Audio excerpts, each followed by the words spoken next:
Our top story at the moment, just days ahead of the Karnataka elections, a legal setback with political ramifications for the Bommai government.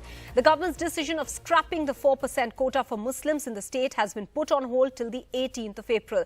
The Karnataka government has assured the Supreme Court that no admissions or appointments would be made in pursuance of the government order scrapping the 4% OBC reservation. This was after a bench comprising Justices K.M. Joseph and B.V. Nagaratna suggested that the basis of the decision to scrap the quota was flawed.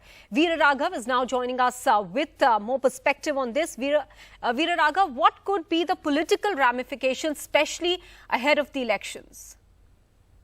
I think first up, Maha, it is a bit of an embarrassment for the government, which took this decision last minute just before elections was announced, a sudden cabinet decision.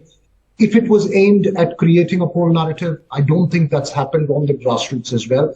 But it's an embarrassment for a government which took this decision up in the last minute and hence got so much attention for it. Perhaps questions on whether it was hasty or not. And the observations of the court will come as something that will dent the credibility of the government and its intentions behind when it decided on this move. Veera Raghav, are we hearing anything from the government's end as to what they plan to do further? Well, there's little that the government can do. The matter is in the court. It will have to play out in the court the way it is. It's at the moment, look, it's the government which has said that till 18th of April, nothing irreversible is from what we gather will be done, which means the quota will not be implemented. It was always bound to be something that was going to be challenged at the courts. It was, as some observers call it, a poll gimmick, just last minute.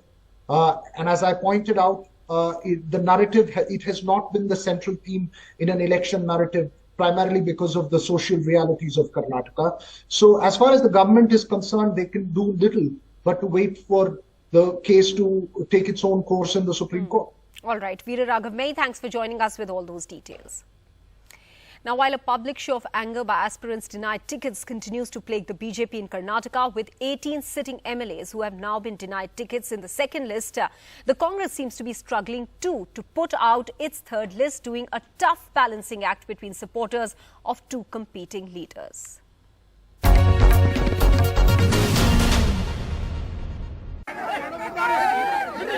Supporters of Lakshman Savadi hooted and chased away district BJP leaders who tried to reach out and assuage the Lingayat leader who has threatened to quit after being denied a ticket.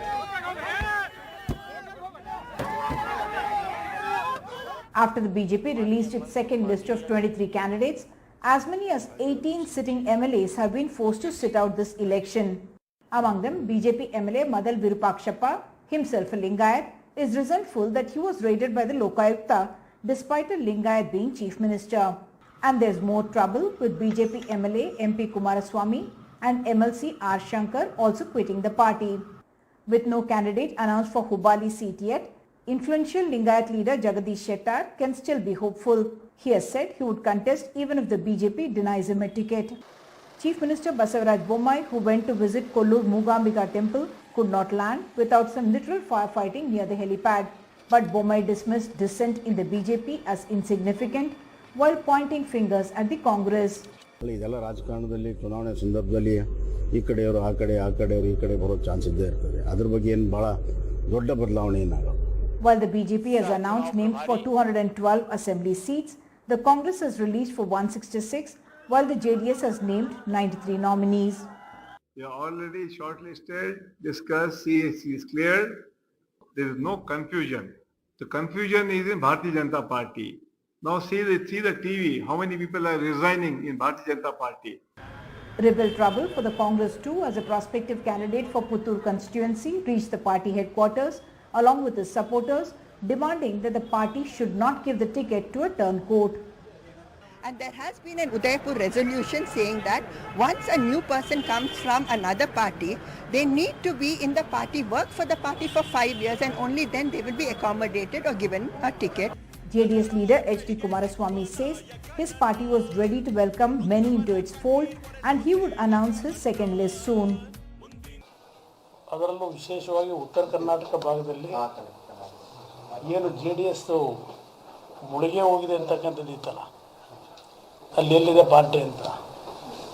While there seems to be a push for new faces, it is still a party of the old veterans, while some of them threatening to quit the party. For the Congress, the third list seems to be a challenge. In fact, the nominations began today and it will end on 20th of April. The state looks set for a triangular contest. In Bengaluru with Kumar Sridhar for NDTV.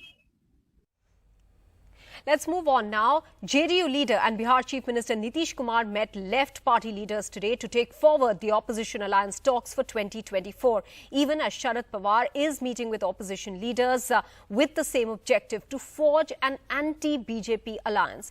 But what formula will be used to get various parties to collaborate for the 2024 battle effectively? Sunil Prabhu gets us more. Bihar Chief Minister Nitish Kumar continuing with his political discussions in Delhi with other like-minded parties to forge political unity. The left party leaders called on him today and made it clear that state-specific alliances have to be made if the exercise of opposition unity has to succeed. सबको इकट्ठा होने की जरूरत है। आज अपने देश को, संविधान को और जनतंत्र को बचाना, और इसके लिए बीजेपी और इस सरकार को हराने की जरूरत है 2024 के चुनाव में। केरल में कांग्रेस और हमारे बीच में टकराव है जी, सीधा सीधा। वहाँ पे बीजेपी का एक भी एमएलए नहीं जीत सकता। In Mumbai, NCP leader Sharad Pawar has come out strongly in support of Nitish's efforts to build up an alliance of like-minded parties.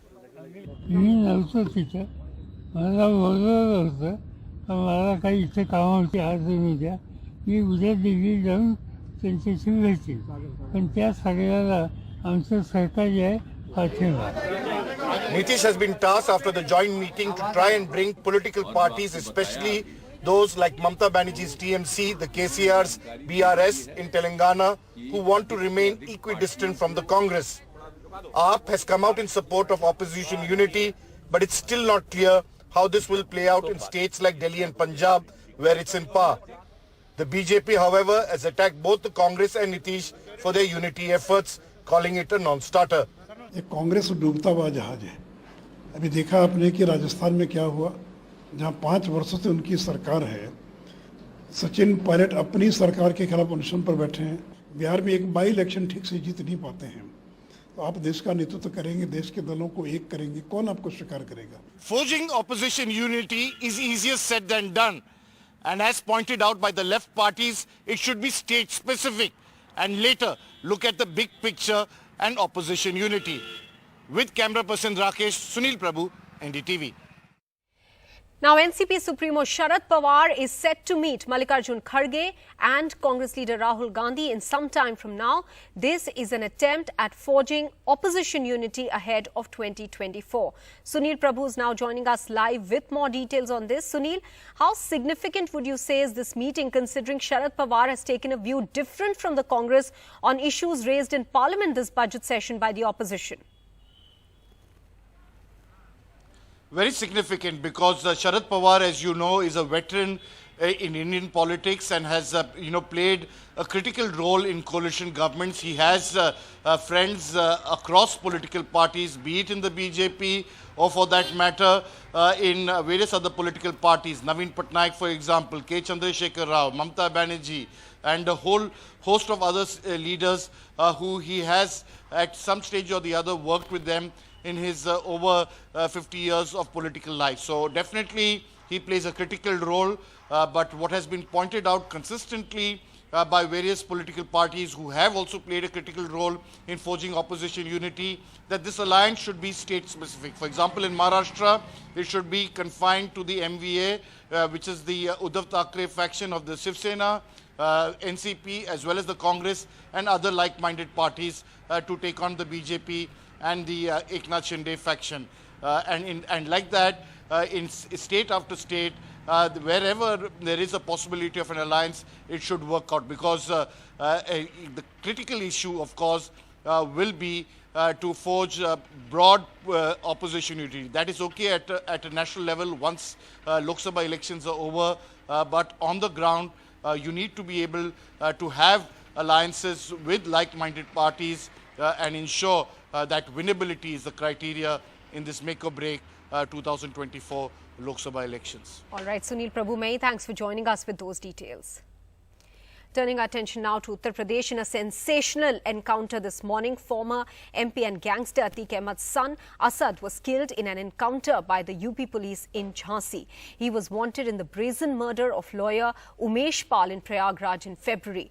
Now, while the BJP has called Asad's encounter justice, the Samajwadi Party called it fake encounter, and AIMIM questioned this from a form of instant justice, rather, saying that such steps make a mockery of the judicial system. Asad Ahmed, the son of one of Uttar Pradesh's most dreaded gangsters, former MP Atiq Ahmed, shot dead by the UP police in an encounter in Jhansi on the Madhya Pradesh border. 49 days after a sensational daylight murder in Uttar Pradesh's Prayagraj, in which Asad was one of the shooters. A second shooter in the Prayagraj case, Ghulam, was also killed in the Jhansi encounter. The UP police said Asad had fled to Lucknow after the February shootout in Prayagraj and that he changed multiple locations before trying to flee to Madhya Pradesh via Jhansi. The police said 2 sophisticated weapons were recovered from Asad and Ghulam. सरकार शुरू से ही zero tolerance की नीति ऐसे माफियाओं और दुर्दांत अपराधियों के प्रति एक विशेष अभियान छेड़ रखा है, जिसके बहुत ही सार्थक परिणाम आए हैं, जिससे आप सभी अवगत हैं. The encounter took place on a day Atiq Ahmed was produced before a Prayagraj court by the UP police. The gangster was brought to UP from a jail in Gujarat, 1300 kilometers away, by road by the UP police. The February murder of Umesh Pal in Prayagraj had put the spotlight back on Atiq Ahmed, a gangster cum politician with over 100 cases against him, including murder. तमाशा बनाते हैं आप लोग. Bahujan Samaj party से आपकी दोस्ती है, इसलिए Bahujan Samaj party का नाम नहीं ले रहे आप. हम भी एक तरफ अपराधियों को प्रश्रय देंगे. The Prayagraj shootout in February had led to a major political slugfest between ex-Chief Minister Akhilesh Yadav and the current CM Yogi Adityanath. The politics was back on center stage after the encounter. Uttar Pradesh fake encounter का उत्तर प्रदेश बन गया है. उत्तर प्रदेश में fake encounter हैं. अधिकारी अपनी कुर्सी बचाने के लिए, अधिकारी अपना सब कुछ दांव पे रख करके सरकार के दबाव में ये घटनाएं कर रहे हैं. STF का कोई भी encounter, it has never been called to question. Akhilesh Yadav tweeted saying the encounter was fake. The BJP hit back. तुष्टीकरण की राजनीति से समाजवादी पार्टी समाप्तवादी पार्टी बन रही. The UP government says there have been 10,000 plus encounters in Yogi Adityanath's tenure as UP Chief Minister between 2017 to 2023. 183 people have been shot dead in these encounters by the police and 13 cops have also died. The BJP has used encounters in the Yogi government's rule as a major campaign plank in elections, while the opposition has questioned what it calls the trigger-happy methods of the UP police under Mr. Adityanath. With Himanshu Sharma, Ajay Singh and Rajesh Gupta, Alok Pandey, NDTV. Let's move on now. A soldier has died of gunshot wound in the military station in Punjab's Bhatinda in a suspected case of death by suicide. The army has said that the incident today has no connection with yesterday's shooting at the same military station that left 4 soldiers dead. On Wednesday morning, 4 soldiers from the artillery unit were killed in an incident of firing inside the military station, but no one has been apprehended yet for those killings. A soldier has died in the Bhatinda military station just hours after 4 army jawans were killed in another unit of the same army base. The army says it could be a case of suicide and that the 2 incidents are unrelated. According to the army, the soldier posted on sentry duty died of a gunshot wound. His service weapon and a cartridge case were found next to his body. While the investigation is still underway, the army says it appears to be a suicide, reiterating that it had no connection with the killing of the 4 soldiers in the artillery unit of the base. Last night हमारे को late night एक information मिली है कि army camp के अंदर western command का एक जवान था जो दौरान ड्यूटी के दौरान उसकी एक्सीडेंटल मौत हुई। जो अभी इंसिडेंट हुआ था परसों 4:30 बजे सुबह, उस इंसिडेंट से क्या इसका कोई रिलेशन है? क्योंकि उसकी ये बिल्कुल अलग से है, ना तो उनकी यूनिट है, बहुत दूर दूर है। But more than 2 days and counting, the masked suspects who killed the 4 army jawans at 4:30 a.m. on Wednesday morning in the sensitive and strategically important military station have still not been traced. In their joint investigation, the police and the army have recovered the Infosys assault rifle that the attackers used. The big question now, is it the same rifle that went missing from the military station a few days ago? The big question, was this an act of fratricide when the suspects shot dead fellow soldiers, or was this an attack orchestrated from outside the army base? So search and combing operation army ਦਾ ਚੱਲਦਾ ਪਿਆ ਸੀ ਤੇ ਅਸੀਂ army ਦੀ ਜਿਹੜੀ team ਸੀਗੀਆਂ ਉਹਨਾਂ ਦੇ ਨਾਲ ਸਾਡੀ ਜਿਹੜੀ ਇਨਵੈਸਟੀਗੇਟਿੰਗ ਟੀਮ ਸੀਗੀਆਂ ਉਹਨਾਂ ਨੇ ਮੌਕੇ ਦਾ ਮੁਲਾਇਜ਼ਾ ਕੀਤਾ। ਬਾਕੀ ਸਾਡੀ ਫੋਰੈਂਸਿਕਸ ਦੀ ਟੀਮ, ਡੌਗ ਸਕੁਐਡ ਵਗੈਰਾ ਨੇ ਮੌਕੇ ਦੀ ਵਿਜ਼ਿਟ ਕੀਤੀ ਤੇ ਉਹਦੇ ਬਾਅਦ ਤਫਤੀਸ਼ ਦੇ ਦੌਰਾਨ ਸਾਨੂੰ ਜਿਹੜਾ ਹੈਗਾ ਇਹ ਵੈਪਨ ਆਫ ਆਫੈਂਸ ਜਿਹੜਾ ਹੈਗਾ ਉਹ ਮਿਲ ਗਿਆ ਹੈਗਾ ਔਰ ਇਹ ਵੈਪਨ ਉਹੀ ਦੱਸਿਆ ਜਾ ਰਿਹਾ ਜਿਹੜਾ ਪਹਿਲਾ ਵੈਪਨ ਮਿਸਿੰਗ ਵੀ ਹੋਇਆ ਸੀਗਾ army the. Even though the police have ruled out the possibility of a terror attack, larger questions still persist. Was it a fratricidal incident? If it was an outside attack, questions now on the security of this military base. How did the weapons go missing? For now, it's been more than 2 days and 4 jawans, all in their mid-20s, lost their lives in an extremely brutal killing. And those who were behind the act have still not been arrested. With Vishnu Shom in Delhi, in Bhatinda, with camera person Sushil Rathi, Vedant for NDTV. The BBC in India has been asked to provide financial details in a new probe linked to alleged foreign exchange violations. Britain's public broadcaster has also faced a tax investigation earlier this year. The BBC's foreign remittances are being scrutinized by the Enforcement Directorate, this as per sources. Now, the Enforcement Directorate has registered a case against BBC India under the Foreign Exchange Management Act, that's FEMA. The probe agency has asked the BBC to furnish its books of accounts and financial statements. This comes months after the Income Tax Department surveyed the BBC and sent its teams to the broadcaster's office in Delhi and Mumbai. The tax searches came weeks after BBC had aired a documentary that was critical of Prime Minister Narendra Modi's leadership as Gujarat Chief Minister during the 2002 riots. Now, an analysis of self-declared affidavits of chief ministers of 28 states and 2 union territories throws up some interesting details.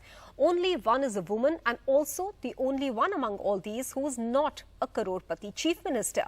43% have declared serious criminal cases against them. Their average net worth is 34 crore rupees. But who is the richest and who is the poorest? Uma Sudhir reports. Andhra Pradesh Chief Minister Y.S. Jagan Mohan Reddy is the richest Chief Minister in India with declared assets of 510 crore rupees, according to a report by the Association for Democratic Reforms and National Election Watch. The report used self-declared affidavits of 30 Chief Ministers filed prior to their last election. Arunachal Pradesh Chief Minister Pema Khandu is second with 163 crore worth of assets. Third on the list is Odisha Chief Minister Naveen Patnaik, who declared 63 crore rupees assets. Interestingly, 29 of the 30 Chief Ministers are crorepatis, with average net worth of 34 crore rupees. The poorest on the list is West Bengal Chief Minister Mamta Banerjee, who declared 15 lakh rupees assets. Kerala Chief Minister Pinarayi Vijayan and Haryana Chief Minister Manohar Lal have declared a little over 1 crore worth of assets.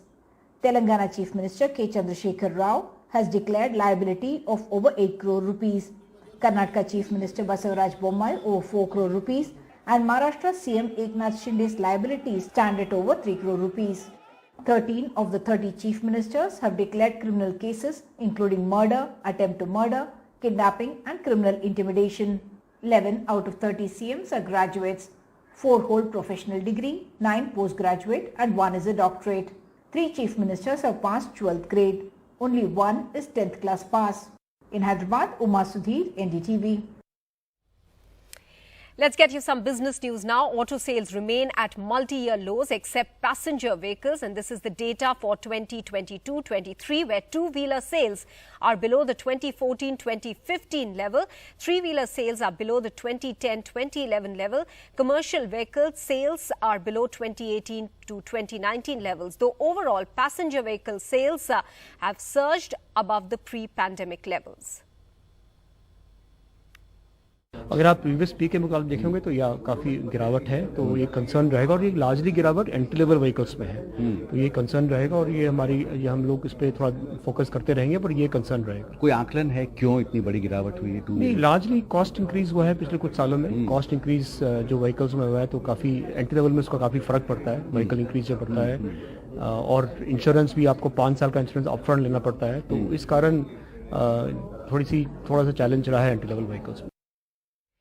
Some more business news now. Infosys revenue profits decline in the fourth quarter. With this, the financial year 2024 guidance has been slashed as revenue and profit decline. First, it was TCS, now Infosys that has given weak projections. The revenue decline is 2.3% at 37,441 crores. 2.3% this is. Net profit is down 6.9% at 6,134 crores. TCS and Infosys have both shown weak outlook ahead. Global banking sector crisis impact on BFSI segment is being seen. Experts say rising costs have also hurt overall results. International news now. French President Emmanuel Macron has defended his comment on Taiwan. He says that being a US ally doesn't rob them of the right to think for themselves and become vassals. Macron had said France should not get caught up in an escalation between the US and China. France soutient la politique d'une seule Chine et la recherche d'un règlement pacifique de la situation. C'est d'ailleurs la position des Européens. Et c'est une position qui, de tout temps, a été compatible avec le rôle d'allié. Mais c'est justement là que j'insiste sur l'importance de l'autonomie stratégique. Être allié ne signifie pas être vassal. Ce n'est pas parce qu'on est allié, qu'on fait des choses ensemble, qu'on décide de faire, qu'on n'a plus le droit de penser tout seul. Et qu'on va suivre les gens qui sont les plus durs dans un pays qui est allié avec nous. Ensuite, quand on regarde les faits, la France a de leçons à recevoir de personne.